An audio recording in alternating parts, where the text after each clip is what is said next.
factors that contribute to suicidal ideation or suicidal thoughts. The mental illnesses, depression, anxiety, schizophrenia, bipolar.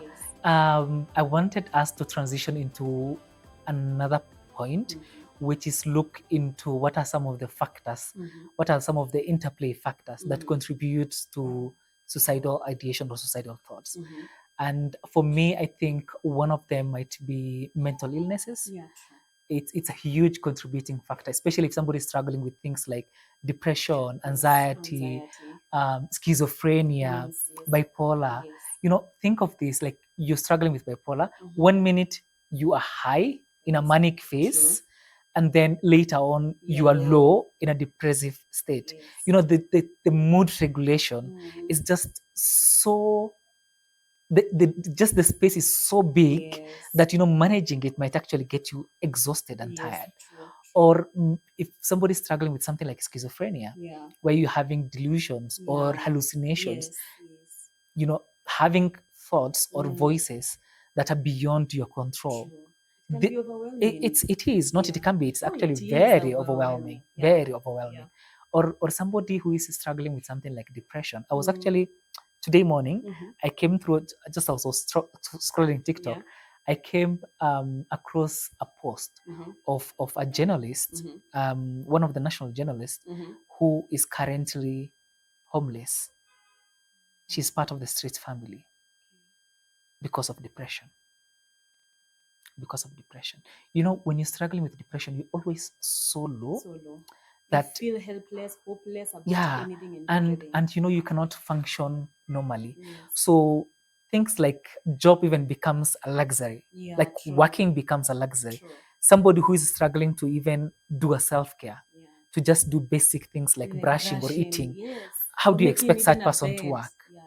And in the current economy we live in, we haven't really appreciated challenges that comes with mental health, mental illnesses, mental disorders. And you might be working in an environment where they don't even understand the impact of depression and you might not get the necessary support. Other factors might be something like drugs, addiction. Somebody might reach a point whereby you're like, you know what, at this point I cannot control myself. I have tried my level best. Let me just give up. Some of the other factors that is crossing my mind might be something like suffering from chronic illness. Something like cancer. Something like cancer. I am very happy that people have really came around when it comes to the aspect of HIV.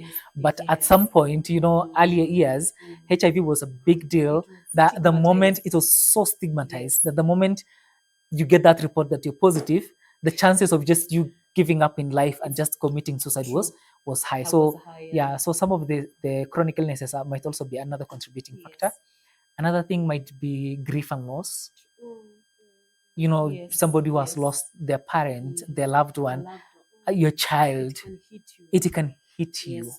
Sometimes, if maybe this might be interplay of a lot of factors. Maybe if there are other factors existing, a loss like even job might just trigger you and get you to the end. Okay, before you say the loss I think I can contribute is you feel like there's a lot of rejections in your life, like you don't need to be here to face all these rejections. Societal pressure.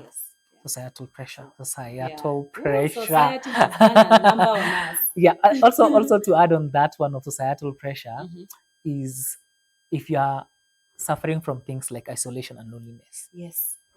If you don't feel you belong. Let's say maybe you a lady who cannot maybe have children, bear children.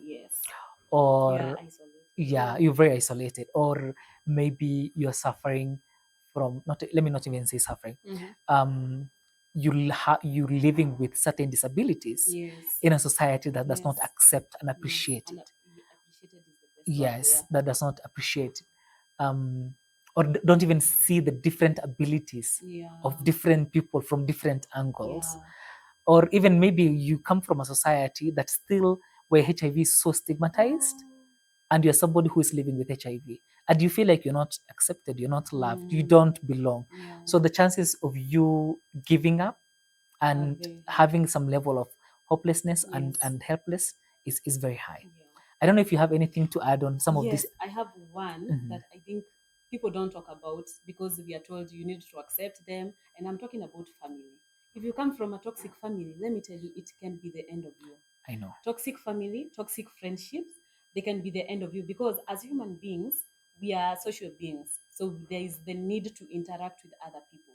So when you interact with friends and you get that tribe and they are toxic towards you, it can really, really affect you. Yeah. Another one is coming from a toxic family. Yeah. I know we all need to love our families and all that, but let me tell you, there are families where they're toxic. There is families where the mother is the narcissist, the father is the gaslighter. Now imagine that combination, and you live in that home. You'll never feel appreciated enough, and the fact that they're your parents, there is some validation, there is some happiness that comes from telling your parents something and then they're happy for you and they don't complain. Yeah. But whenever you mention something and they're constantly making you the victim, they do something, you're the punch bag of the family, you're the scapegoat. Oh my God, it can be tiring. It is. It can be It tiring. is. To also add on that point of family, before I forget it, Yeah. is sometimes you might even have suffered from abuse, physical or even sexual Emotional, abuse, sexual, yes. sexual abuse within the family Yeah, setup. true. And then the place where you're supposed to be protected is where you are violated. So the chances of you just, giving up and moving to the other side is actually very high. But one thing I want to remind people is, I think family is a chosen one. Yes. Family is a chosen one. Yeah. Yeah. Yeah, family is the chosen Family is the chosen one. If the one you're currently living in is not the one for you, you can create your own family. Yes, true. Yes, family is the true, chosen true, one. yes. And there was this statement that we used to say, blood is thicker than water. Oh, no, and it was analyzed. It was no, actually no. reanalyzed. And there was, I wish I could remember, but it was demystified that the statement is not as per how we got. Yes, it's actually completely different. So I will say family is a chosen one, and you can find your own tribe. True. If where you are currently is where you don't belong, it's not the end of the world. You can always find your own tribe out there. And before we go to the next segment, the only thing that I think I need to add is, if you have a toxic family, and you're not able to come out of that environment, seek for professional help, someone that will hold your hand even when you're in that environment. Because if you're dealing with that alone, it can be so tiring. And I'm not gonna lie to you, like, family, it's okay to be with your family, accept them as they are. They can be toxic, they can drain you to the edge, but kindly look for a professional. If you're in a position to get out of that environment, good, that's even a better option. You can deal with them from afar, control them from afar, set boundaries from afar, so that it cannot affect you to the state where you're just thinking of excluding yourself from the community. We need you. Yeah, we do. need you. We do. It's heavy.